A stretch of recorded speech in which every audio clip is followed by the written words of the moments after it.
let's get to work. I, part of me wishes the mics were on so that I could ask why some of you want to learn more about anger.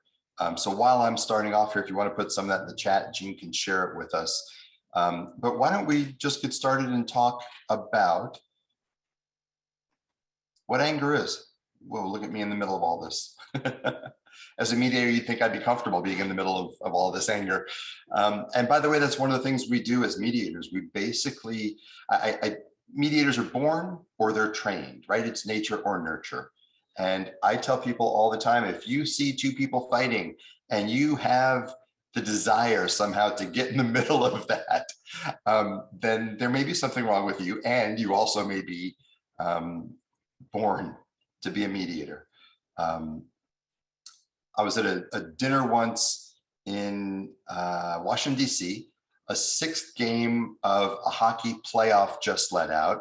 And it was really clear to those of us who had just eaten dinner next door and were leaving the restaurant as this Coliseum place emptied out that they had served beer straight through the fourth quarter, because you could tell by the way people were stumbling out and all of that. And you know, at first we thought it was kind of funny and entertaining, and they had the foam hockey stick hats and, you know, all sorts of things like that. And before long, they started squaring up on the sidewalk.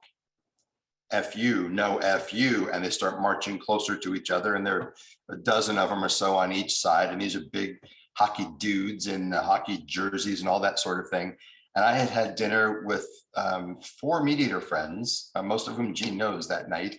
Don't know where you were that night, Jean, not to join us, but my friends all went this way and I went this way. And I got in the middle of it. And I diffused everything and, you know, calmed everybody down and made them laugh for a minute and sent them off. And my friends looked at me afterwards and said, "You're nuts, like you could have gotten killed." I'm like, no, this is actually what I do for a living. You know, it was funny because they do too. But they didn't have that desire, that reflex to go step into the middle of a conflict. And I did. So because of that, we do tend to see people at their worst because we're stepping into an ongoing conflict. We're joining them at some point where they either work in the same workplace and have stopped talking to each other, and maybe worse than that, or they're in civil litigation and they've been doing depositions and discovery and all this stuff for months and completely villainized the other, and they hate each other, and that's when they bring us in. So hello to all my mediator friends. I see so many of you on the photos here, and thanks for joining. I'm flattered that some of you want to continue learning as accomplished as some of you are. And to all my Bearcats, it's great to be amongst you again. Mr. Roberts actually gave me a plaque and award that resourceful I would have here to hold up for you. But it was called Amicus Bearcatus, which is fake Latin for a friend of the Bearcats. Anyhow, I'm glad to be here with y'all. Let's talk about anger. What is anger and what isn't it? It's not usually what we think it is. We tend to think of it like an outburst, like rage, out of control, all those sorts of things. Actually, what it is, it's a secondary emotion. So anger is not unbridled emotion. It's a protective and defense mechanism that comes out to protect, let me move myself out of here, against fear or hurt. So the idea is if we are scared or if we're hurt and we need that to stop, anger is our warrior energy that we bring forward to back down the attacking enemy so that they'll stop hurting us or scaring us. As soon as we realize intellectually that that's what anger is, the sooner we can figure out how to deal with it. Most of us think, wow, that person's really angry. In a minute here, we're going to talk about what else you might think instead that might help you deal with that anger. So let's remember that anger covers fear or hurt, always. It's a reflex response, it's a protection mechanism, and it's usually an involuntary choice because we're so scared or hurt that our rational brain can't actually process it, and our animal instinct comes out to protect us from hurt. The secret to getting past anger, awkwardly floating around the screen. This is my first time doing this part of it. It's kind of fun. The secret to getting past anger is to speak indirectly to the fear of the hurt. And what does that mean? Like if somebody says, you're a such and such, and I'm going to kill you if you don't stop, whatever. If we say, oh, aren't you cute, you little hurt puppy, that might get us punched in the face, right? But we can say to them something that indirectly acknowledges the underlying emotion. So we can say to them something like, wow, this is really upsetting you. Or we can say, holy cow, I didn't realize this was that big a deal. Hold on a minute. But we can acknowledge how important it is to them. Because one of the reasons people invoke their anger when it's voluntary, as opposed to involuntary, when they're choosing to ratchet it up, it's because they're not feeling heard. And they feel like they have to say it louder and louder and bang the desk or scream or wave something in the air, because subconsciously, they're just desperately needing to be heard. They have to have feedback from you that you've heard them. Now, most of us would say, I heard them the first time, like they didn't have to raise their voices. The trick is they didn't get that you heard them the first time. You didn't say to them, oh, I hear what you're saying, so they can disconnect and ratchet back down their anger. Doug Knoll, who you had 3 weeks ago, I think, Gene, does a wonderful program, two wonderful programs. He wrote a book on de-escalating anger. And he does a program now, if you can find it online, it's Doug, N-O-L-L, Knoll. If you didn't attend his webinar here at SHSU, his other one is called Listening People into Existence. Listening people into existence. Because people feel invisible, especially after COVID. They feel like they don't matter. I was doing a mediation with a wealthy family in a different state from here in person, and listened to an adult daughter in her late 40s say to her father, who was nearly 80, I just don't feel seen by you. I feel like it doesn't even matter if I was here and that nobody would miss me if I was gone. And this was on the heels of talking about how all of her other siblings were paid more money. And I spun around and looked at the dad who was sitting the other side of me. And I said, did you hear what she just said? And he said, oh yeah, we can start to make it up by giving her some more money so she's equalized with her siblings. I said, well, time out. Did you hear the last 2 sentences of what she just said? And he said, no. And I said, so that she didn't have to repeat them, I said the last 2 sentences again. And he looked at me, clearly lacking the empathy gene, and said, I don't really understand what that means. And this is a person who had lost a daughter already to suicide in his family. And I had to spell out for him that those are the last 2 sentences people often say before they take their own lives. That person didn't have enough anger. She made a choice to go low and sad when she delivered that to him, but she could have also delivered it, and we've heard it before, standing and screaming at the table, I'm invisible to you, I don't matter to you. That's the warrior energy we were talking about that defends the hurt that she's feeling so desperately and needs to stop feeling. So speaking indirectly to the fear or hurt sounds like, wow, something I said really triggered you. I'm so sorry. Can we figure this out? Right? It acknowledges that it's a response. Good. The first step to being able to deal with anger is to step out of it and triangulate it.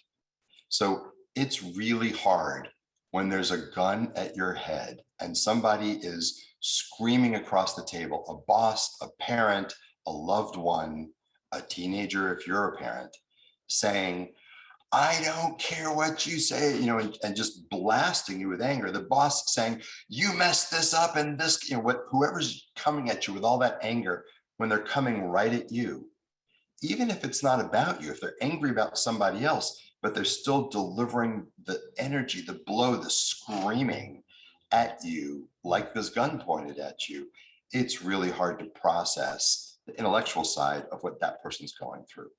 So what we literally tell people to do is sidestep it. Tilt in your chair if you're sitting, or in your mind's eye, move over here. So the idea is, rather than being at the end of the gunpoint, like you might be here, take the perspective of the photographer of this picture and see, wow, look at that. That's somebody who's so angry with me, if this is you on the right, and look at it triangulated. See what's happening, but step out of your body if you can. Bring your awareness to a point where you can see the scene as an observer rather than as a participant. From here, you can see what's going on. From here, staring down the barrel, you can't.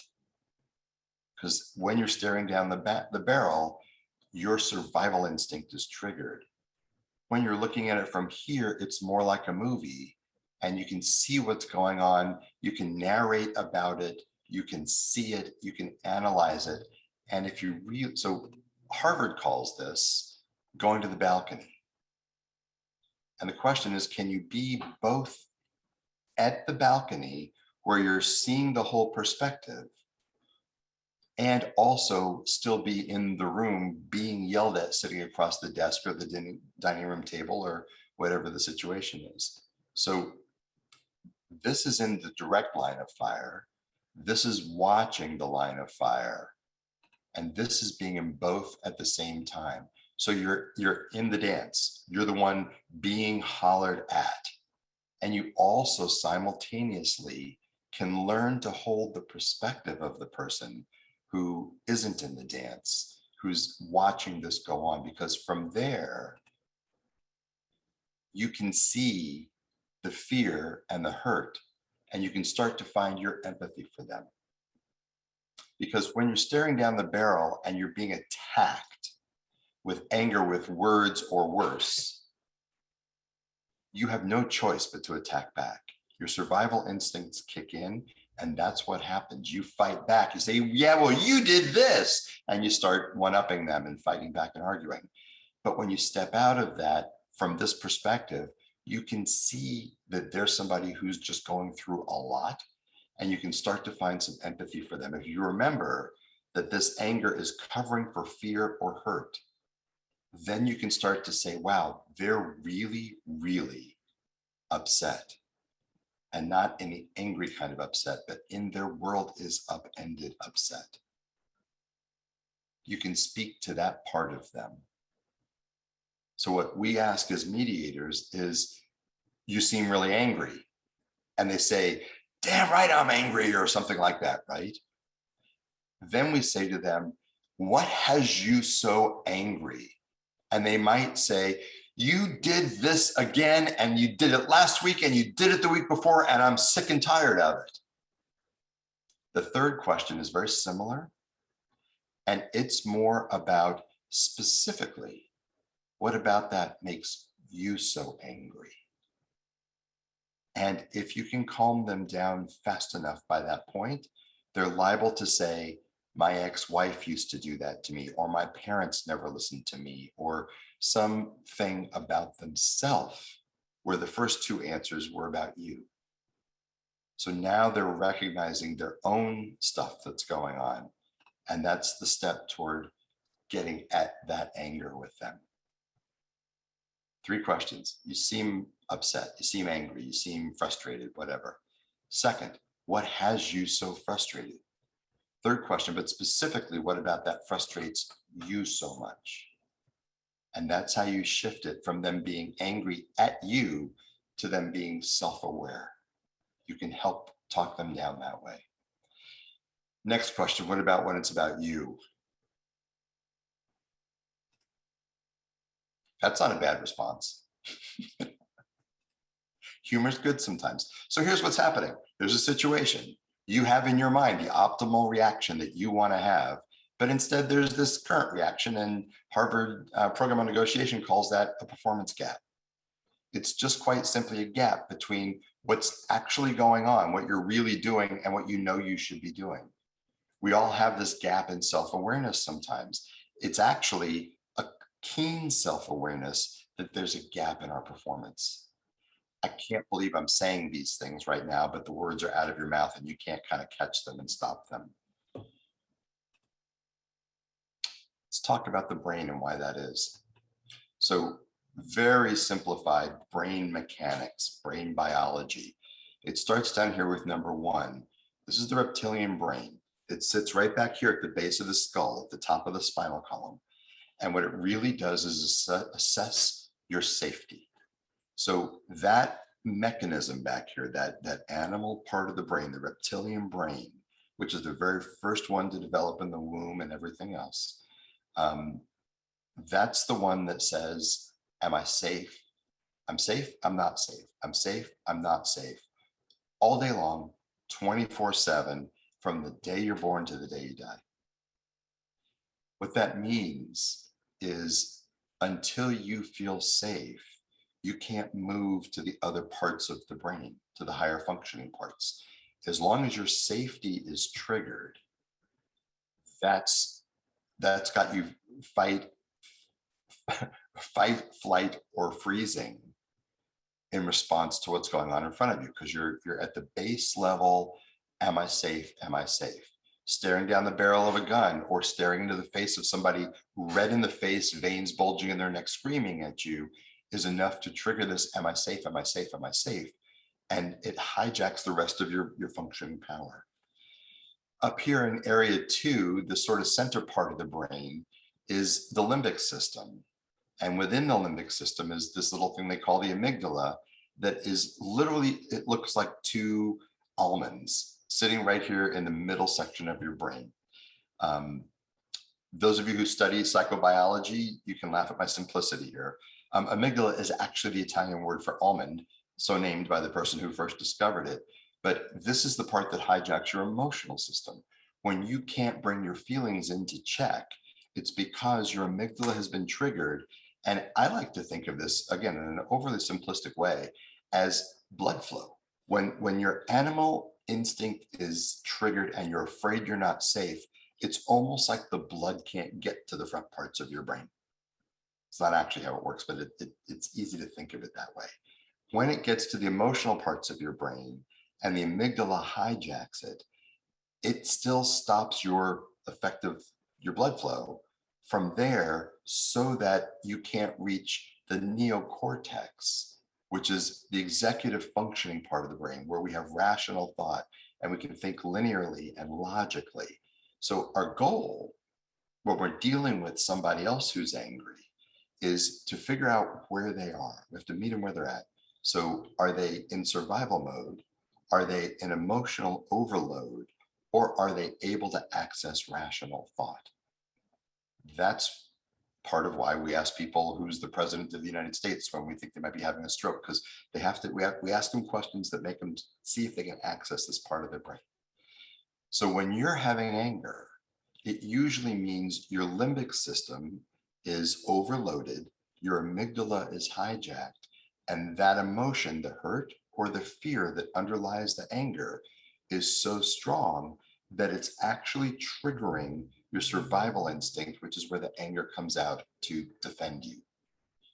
So again, this is very oversimplified, but it's just a very quick sort of perspective, a quick slide on how the brain functions and why we can't have rational thought and give good answers when we're in the presence of rage, or we're feeling it ourselves, or we fear for our very survival.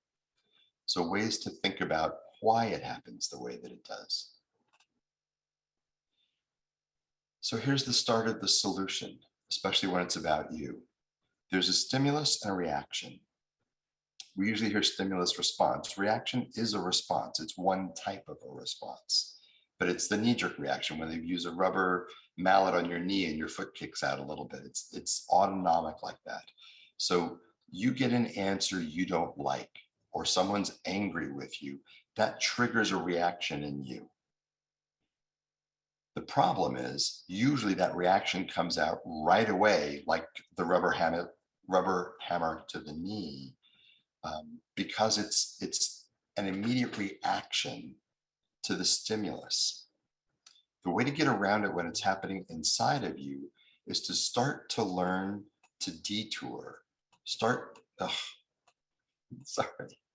trying to move myself. There we go.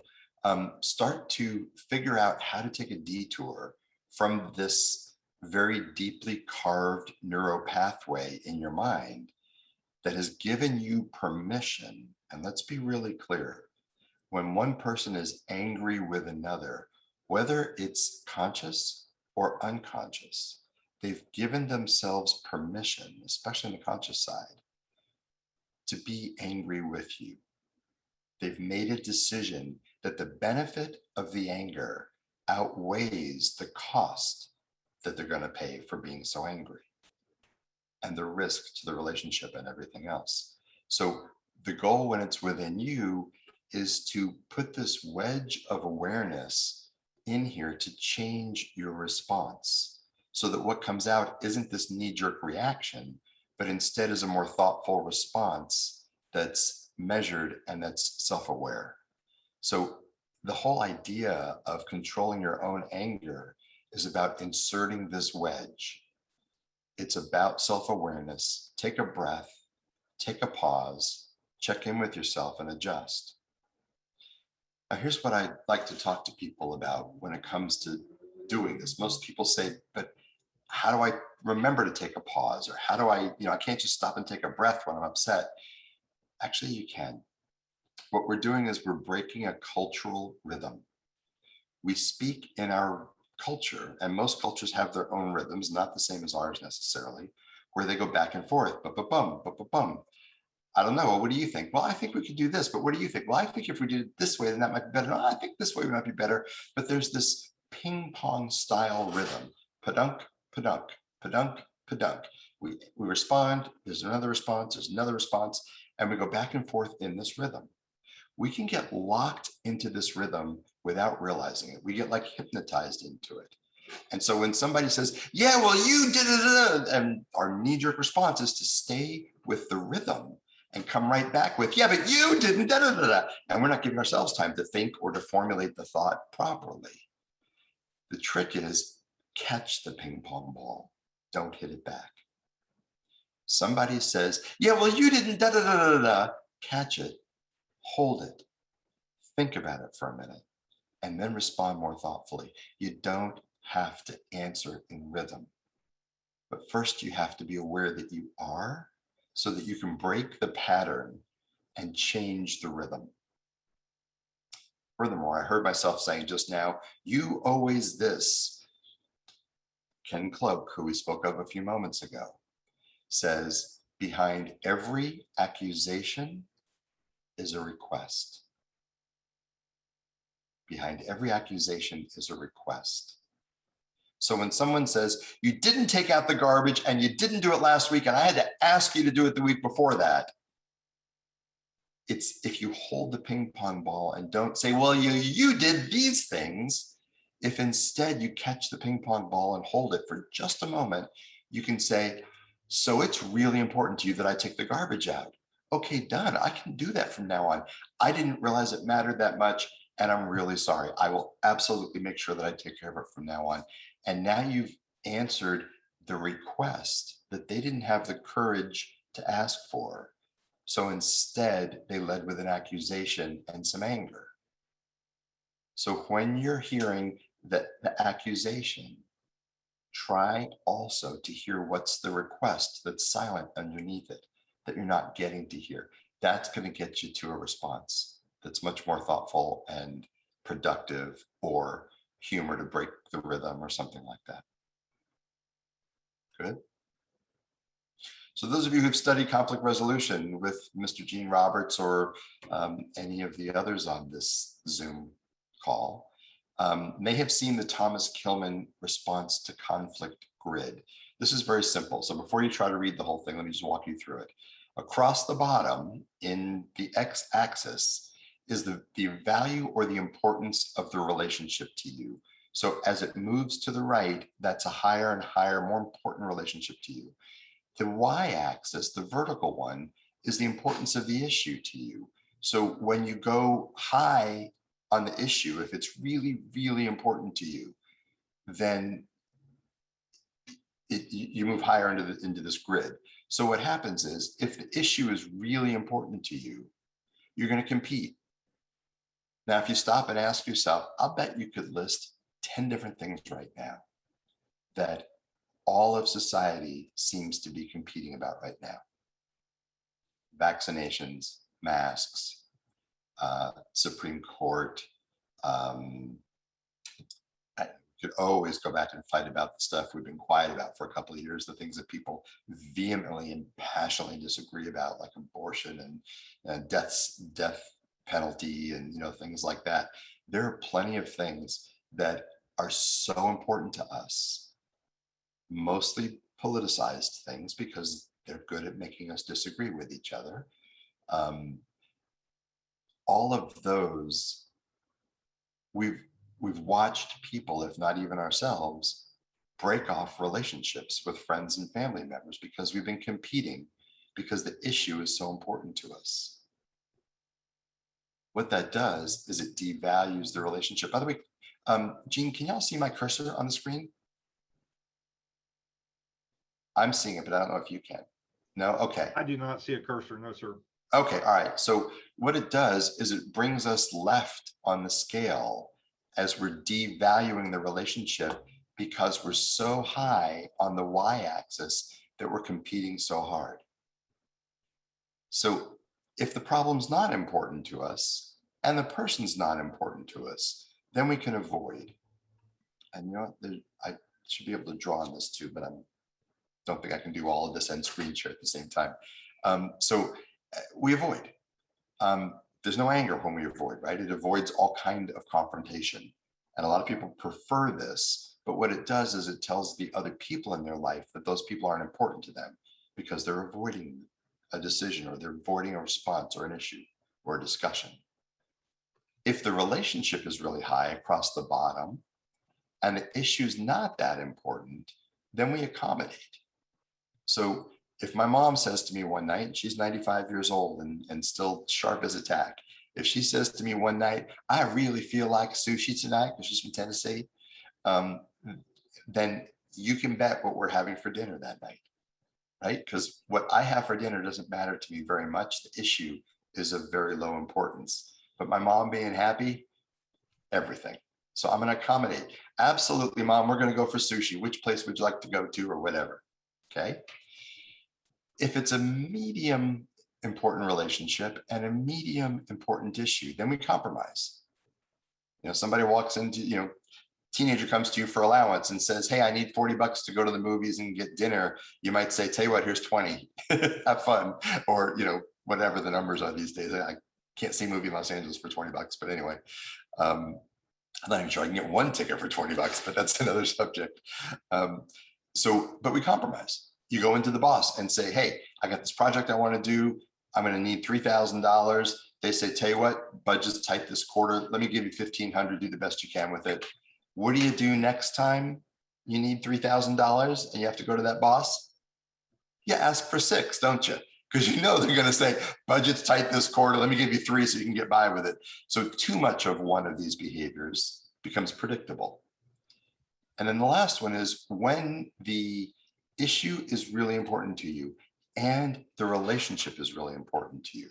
It's a marriage, it's family, it's dear friends, it's a coworker that you work with closely or your boss or something like that, or a teacher about a grade. This is where you collaborate. This is where you invest the time to sit down and say, tell me how this looks to you. Let me tell you how I'm thinking about it. But I wanted to show you this grid so that you could see the different choices people have in response to conflict and anger, and to recognize that competing is pushing that anger all the way up, and that what it's doing, I can move myself around, watch this. What it's doing is it's devaluing relationships because you're competing so hard because the issue is so important to you. So that's why the other questions before, you seem really upset. What has you so upset? And what about that's so important to you? Now you're going to get them to talk to you about it rather than compete with you about their being right. So again, from getting to yes in the Harvard program, you're arguing with anger. They're coming at you across the table or the conference room or whatever it is, the desk, the kitchen, saying, you never do this, or you're wrong about that, or you did this to me, or whatever.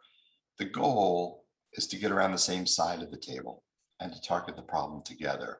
That's what we do after we've de-escalated the anger, and trying and not let it restart by staying oppositional like the top picture with the issue between us. Next, we have to meet people where they are. And where I am is in the way there. We have to meet people where they are. It means we have to take them as they present to us. I've never found it very effective, though some people do it very well, that when somebody's screaming at them, they answer in the therapist voice and say, and how did that make you feel? And I've never been able to do that without sounding pedantic or condescending or some other fancy word for putting people down, right? So we got to meet people where they are and respect where they are, and then try and move them from there. So one of the things that's important to keep in mind is what we let others see of us is the part above the water if we're the iceberg. Whoops. Oh, but that's the whole iceberg, and this is just the part above the water, the little small part that's peeking up above the water. So the point of this is that it's always important. I don't know what happened to my slide here, I'm sorry. But it's always important to recognize that when we're seeing the part of other people that they're showing us, which may be the angry part, we've got to remind ourselves that there's this much more going on beneath the surface. And that's why we ask into it and we try and talk to other parts of them. So one of the things that's worth mentioning is we don't have to talk to the part of the person that they present to us. We have the choice to speak to other parts of them. So as mediator, I'll sit down with people and I have a plaintiff and a defendant, and I have a plaintiff's lawyer and a defense lawyer. If I talk to the defense lawyer like a lawyer, I'm going to get lawyerese back. But if I look at them and say, so do you have any children? And she says, yeah, they're 11 and 13, and I'd love to get this done fast today so I can get home to them. Now we've spoken to a different part of that person. I learned this lesson the hard way, speaking to a widow in a wrongful death medical malpractice lawsuit where she lost her husband. And I went in the other room where the doctor was with his insurance adjuster and his lawyer. And I started speaking to the part of the doctor who was the defendant and who didn't want to settle the case, he said. He wanted to go to trial. And I started arguing with his position and speaking to the defendant that was sitting in front of me. Finally, after 20 minutes or something, I got a good look into his eyes and saw all of a sudden how tired he was. I said to him, I changed up and I spoke to a different part of him and said, how long since you've had a good night's sleep? And his eyes went down to his shoes. And he stared at his shoes for about 25 seconds. Finally, he looked up to see if I was still waiting for the answer, and I was, because mediators, when we ask a good question, we got to make sure we get the answer. And he said, it's been a long time. And we were sitting here in this mediation only 4 months after the accident. The moment where he had given medical advice to a person who came to see him with chest pains. He said, I'm able to recreate it by pressing under here. I think you have a skeletal muscular issue, and sent him home with painkillers and muscle relaxers. And the guy had a massive coronary in the middle of the night, leaving behind his kids. So I asked him, so it's been about 4 months since you've had a good night's sleep? And he said, yeah. I said, I can't imagine what it must be like to be in your shoes right now. You're being accused. I mean, she called you a murderer. I can't imagine how he said, no, you can't. said, help me understand. He said, you have no idea. And I said, help me understand. He said, I did. And he starts rattling off, 4 years of undergrad and 3 years of med school and residency and internship and da da da da. And he builds up this head of steam until he's like screaming at me because nobody had asked him in 4 months how he felt. And he's like screaming at me saying, for all I know, the same symptoms could walk in today and I could follow the book and do what I was taught and he could go home and die too. And how am I supposed to practice? And I mean, he just unleashed. So I saw behind that the very hurt person that was there and the very scared person that was there. And I spoke to that. And I said, but we need you. And he looked at me and said, what do you mean? And I said, we have no one else to go to who can help us get better but you. And even if you're not right all the time, we still need you. And he said, I never thought of it that way. And he started calming down. And I said, and we had this conversation because he was like, when I leave here today, I have to go into my office. And what if that person dies too? And I get sued again and people call me a murderer. Like, how can I sleep? So talking to the fear and the hurt brought him down because that was the whole of his iceberg. He was a good person trying to be a good person. And sometimes bad things happen to good people. And he probably misdiagnosed this person, but he did all the right things. He took all of his vital signs. He put him on an EKG, did all of these things to make sure the guy's heart was okay. And the tests looked like it was. So he did what he knew best from all of his training and things. There's more going on to the people in front of us. And as soon as we don't knee-jerk response to what they're showing us above the surface, and we recognize there's more down below, we can speak to different parts of them. So now let's talk very quickly about the anatomy of the dialogue. I'm watching it. We got 20 minutes till the first pitch. So first, inquiry, asking questions. Second, advocacy, sharing your thoughts or your experiences or something like that. And third, summarizing which parts you got back.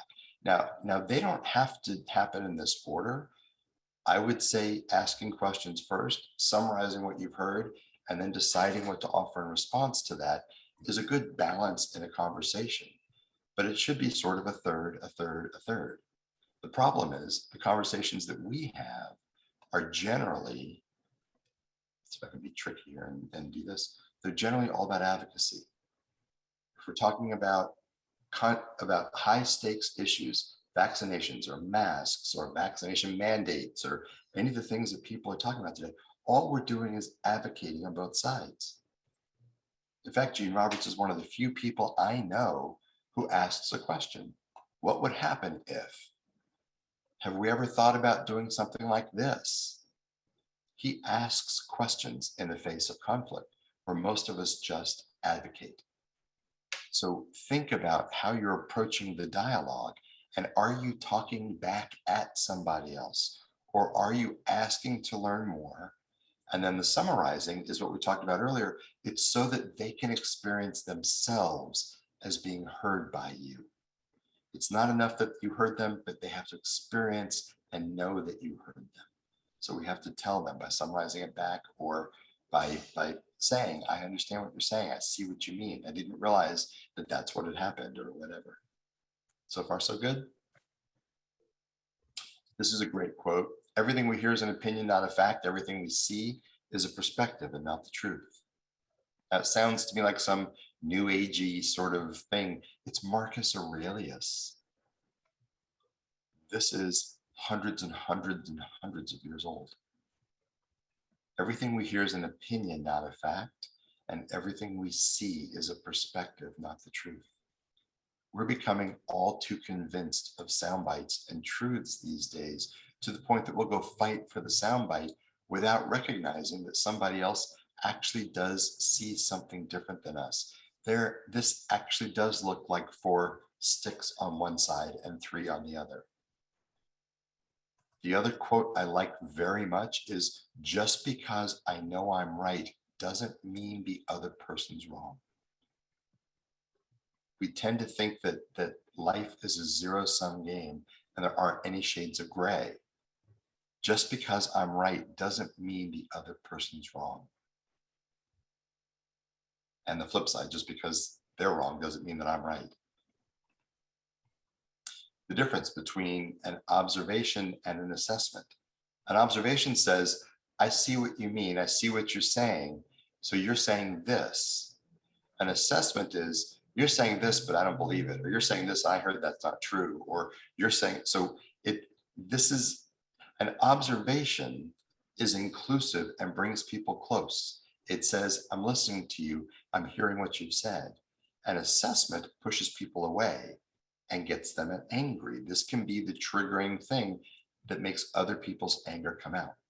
So be mindful of whether your response is an observation of what you've just seen or heard, rather than an assessment or a judgment that argues back and tells them what you think of what they just said. That's different. Most people don't welcome that as much, right? If you tell somebody something that you just read and they say, oh, I heard that's not true, that doesn't feel very good, right?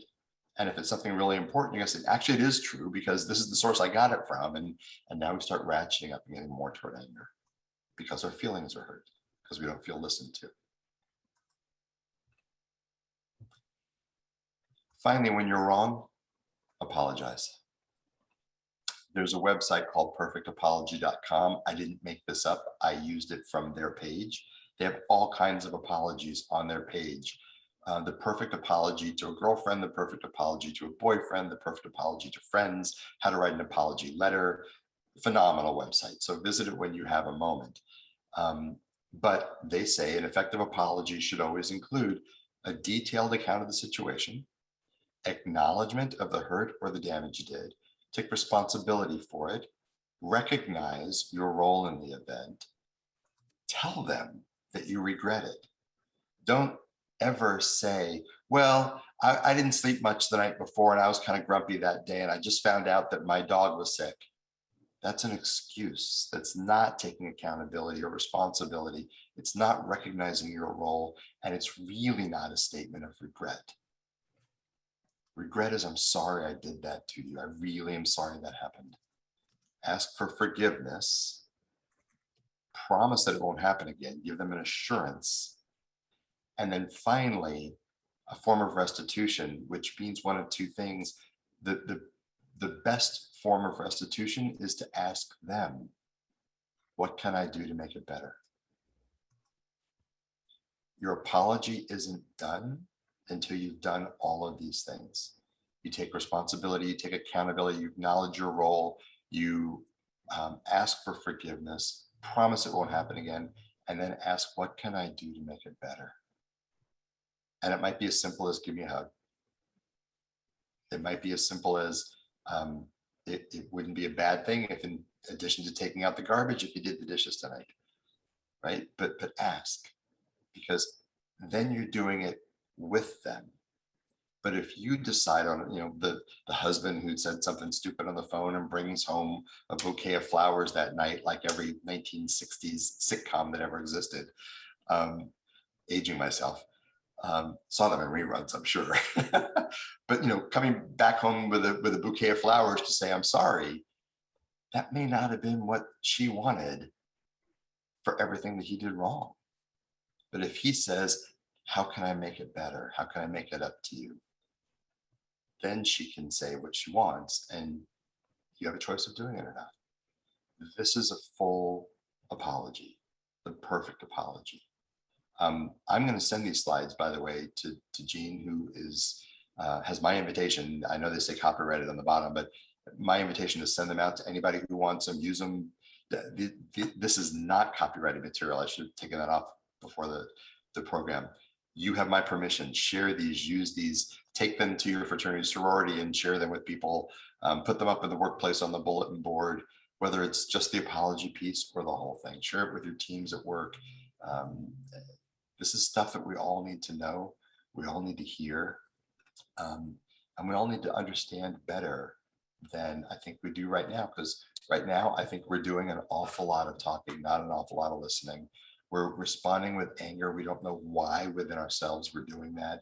And we don't know how to get out of the anger that we're seeing from other people. And we're seeing more of it than usual right now because everybody is pretty traumatized between COVID and being locked down for 18 months, and police shootings and Black Lives Matter marches and All Lives Matter opposing those, and then the riots and everything else. We a storm, an emotional storm the last 18 or 20 months. So we're seeing more anger than ever before.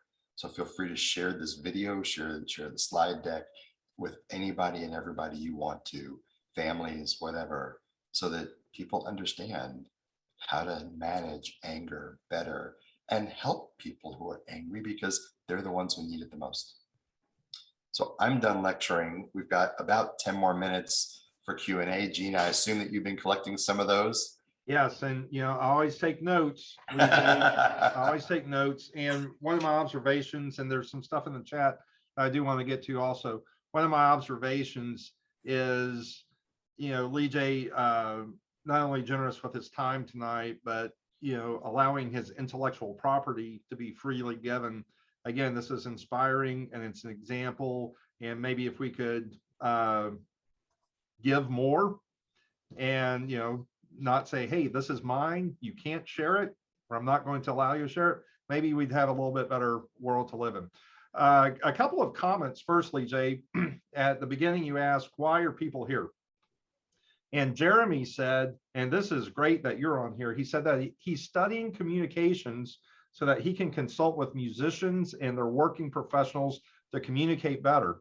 Do you have any experience working with musicians? Boy, there's a softball. Yes, Gene knows that. Yeah, I've had my fair share of working with rock bands. Mostly when they're on the verge of breaking up, they're not speaking to each other. The ones I work with have literally had 2 different tour buses with their families separated because they weren't speaking to each other, would show up and play a gig and go back onto their separate tour buses again.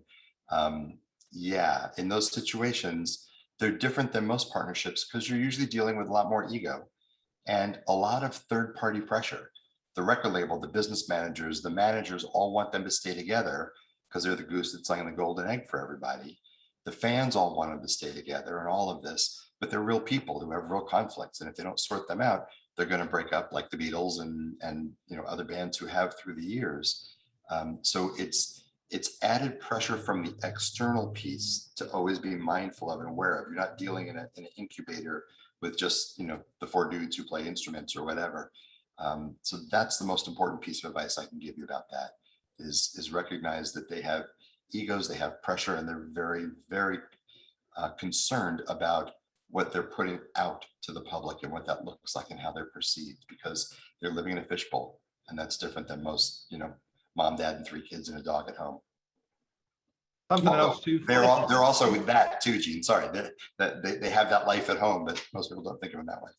Sorry. Another thing too, I like to just bring to folks' attention, especially our students, is sometimes when you're in a leadership capacity, it's important to always learn. And Darcy Thompson placed a comment. Darcy's an outstanding mediator and has been and is in leadership positions with the Texas Association of Mediators. And she says that she's here tonight because she's had the opportunity to facilitate high conflict mediations, but she's continuing to look to build her toolkit. And that's very inspiring too, and a great life lesson for people. Sonia asked this question, Lee J. Can we assume that people being often angry aren't feeling safe in their life? Yes, I think that's well said. I like to be careful about assuming too much about anybody. It's better to ask. That may be a tricky question to ask. You want to do a bunch of preliminary questions to sort of build that trust before you go with a question that important. But I like to keep them in the back of my mind as working hypotheses. And rather than addressing it directly sometimes, like saying, gosh, do you maybe not feel safe in your life? Like they might not even be able to process that. What I do is I try and give them safety and security as we're talking, with my voice, with the words I choose, with my pace, my tone, my body language. I'm not going to stand over them or something like that. I'm going to be really mindful of actually being lower than them so that they feel safe and empowered and they can sit closest to the door when we're having conversations. So I'm going to be thinking about how to make them feel safer in all of their interactions with me. As mediators, we're adjusting, we're fine-tuning those things all the time. I'm also watching who sits closest to the door, because typically that's the most unsafe feeling person in the room. So yeah, it's a great thing to keep in the back of your mind. And by the way, for those of you who do mediate or plan to, notice that one of the things that we like to do in the mediator's introduction early on is I like to say to them, no one's going to make you do anything today you don't want to do. This is your process. And you can just watch their shoulders fall as they take a deep breath and relax. And it gives them that safety so they can hear the rest of what I have to say after that before we get into the heart of the mediation. We have another question, Lee J, from Jeff. In your opening story, how did you make the drunk guys laugh? It was so simplistic. It was, so I went to I figured out very quickly sort of which team had won. And I said to them, you guys just won, right? You're going to the Stanley Cup finals. Is that right? And they said, yes. I said, so what are you doing standing here yelling at these guys on the sidewalk? Shouldn't you be out having a beer to celebrate? And they're like, yeah, we should. And the other guys, I said, come on, and you have sorrows to drown, right? I mean, come on, you came all the way to DC. It wasn't for this, right? And I tried to give them something better to go focus on. Deja has a comment, and she says that she's graduating from nursing school. Good. And that they use therapeutic communication when talking with patients, and she also works in healthcare. Lee J, do you have any experience working with healthcare professionals? Gene, all these loaded questions. I think Gene also knows that I worked with a group of professors from Pepperdine's Strauss Institute, and we worked with groups of nurses at Children's Hospital in Dallas for a year or a year and a half on collaborative communication skills. A lot of the same things, pardon me, that we teach mediators how to do. And I think it sounds a lot like what you're calling therapeutic communication skills, because we're trying to get underneath people's positions to their interests. We're trying to find where their interests are aligned. We're helping them think about the other person's interests and building some empathy and all those sorts of things. So it sounds like what you're doing too. And I think it especially nurses, because they're the hub of the wheel, and they take pressure from families and patients and doctors and shift leaders and administration and everything. So they're the shock absorbers who I think get the most pressure of anybody in that kind of a situation, in my experience. And most need to learn how to deal with this anger that we're talking about, but also the kinds of communication skills you're talking about. It's a great question. We have another question. I think, well, I'm not going to comment on it. It's from David. He says, Lee J, isn't it supposed to be the mediator who sits closest to the door so they can be safe if physical violence erupts? That's the hockey goalie mediation stance. Yes. I tend to do it the other way around. I have, believe it or not, David, I have always sat furthest from the door, because I want them not to feel like I'm impeding their path. Because to me, one of the principles of mediation is self-determination, that the people at the table get to decide their outcome and everything else. And if somebody wants to get out and storm out of the room, or even pretend that that's what they're going to do because they're trying to negotiate, I don't want to be between them and the door. So I've always just habitually sat farthest from the door for that reason. Plus, it gives me a chance to walk by people on the way in and out of the room and things like that, which can give us little interactions and build rapport in small ways. So yeah, I like what you're saying though, David. I know that you're tongue in cheek when you say that, but you might also be doing it. There's no wrong answer. Thank you.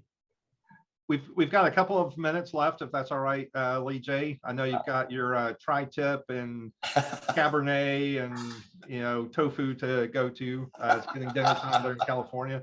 Any questions from the audience? Any questions from the audience? You can unmute if you want. I have a question, and I provided the question directed to Lee by mistake. My name is Arike. I'm from Southern Sudan. Welcome, Arike. And I find this is very interesting, because people from Southern Sudan are people who just came out of a 21 years civil war. And there are people who are traumatized. And when you are speaking to them, the answers are always reflected with anger. Say that again. I think the answers are always. The answers, because of their trauma, the answers are always the answer with the anger. And I found that this is much more interesting because here in Houston, I'm working with the communities. Good.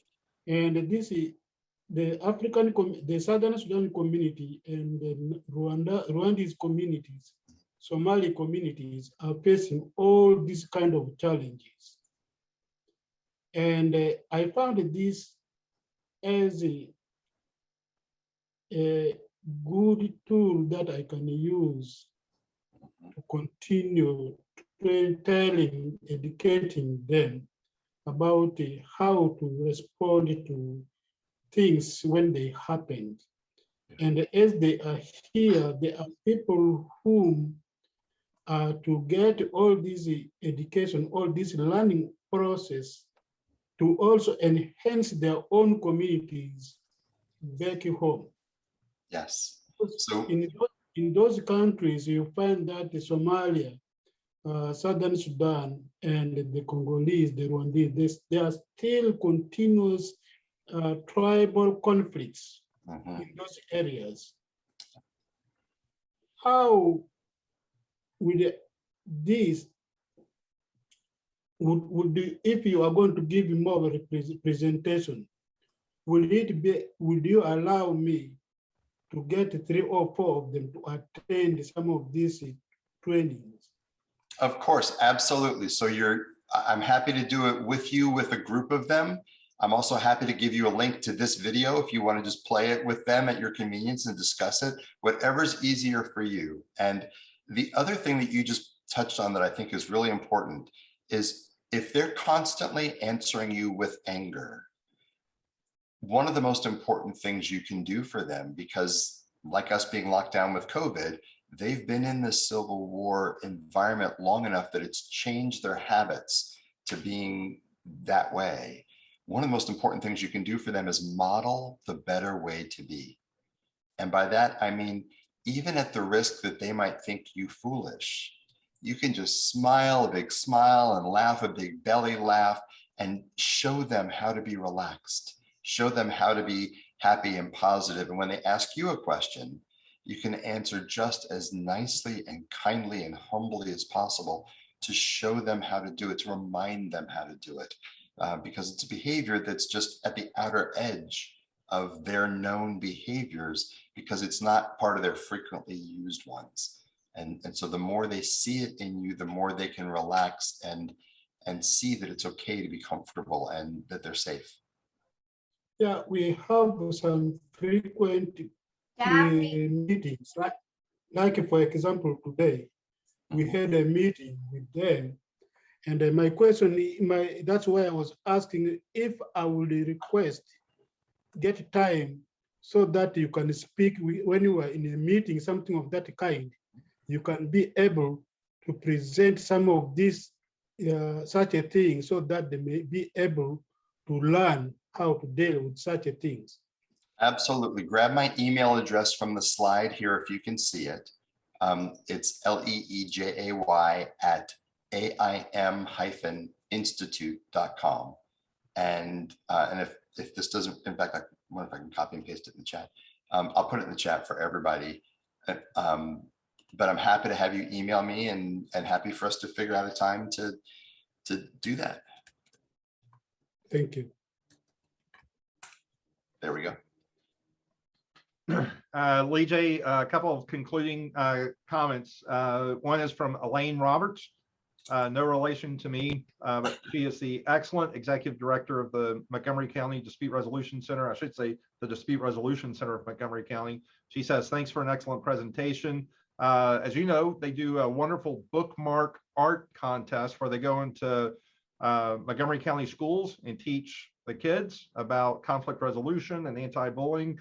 And she says, would you like to come back to help us judge the bookmark art in April 2022? Absolutely. I would love to, Elaine. Thanks for the invitation. I had so much fun doing it. The Montgomery County program is one of my very favorite in the entire country. I love the work that they do in the schools. The reach that they have is unbelievable. The bookmark promotion that they have stretches to thousands and thousands of kids in the schools who learn about conflict resolution and then make bookmarks for people reading books about conflict resolution with beautiful art and great sayings on them. And I had so much fun judging the year that I got to, and I would love to come back. And of course, it is a difficult job because all the artwork is wonderful. And you're like, well, does this third grader really deserve it or not? No, just joking. They're all wonderful.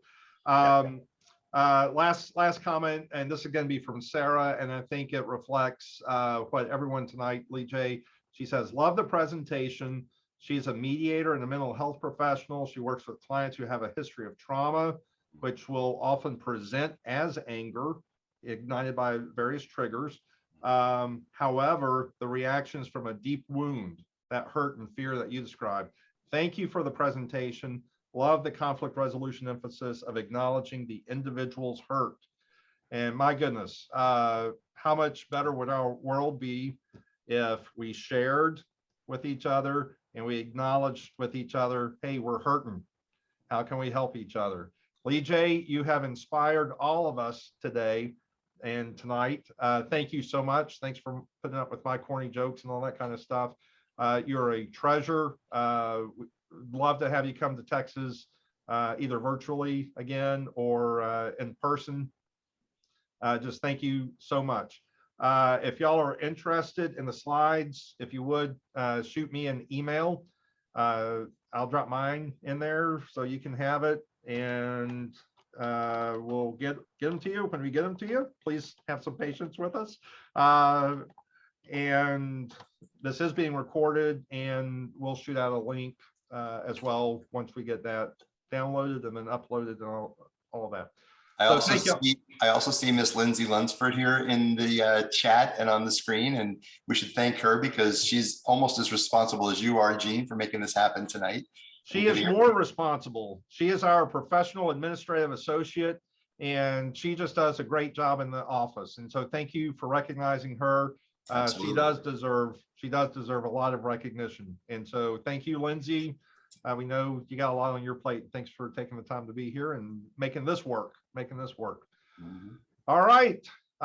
Thank y'all very much for being here today. Let's go out, spread the good word. Y'all have a good night, and go Stros. Thank you, everybody.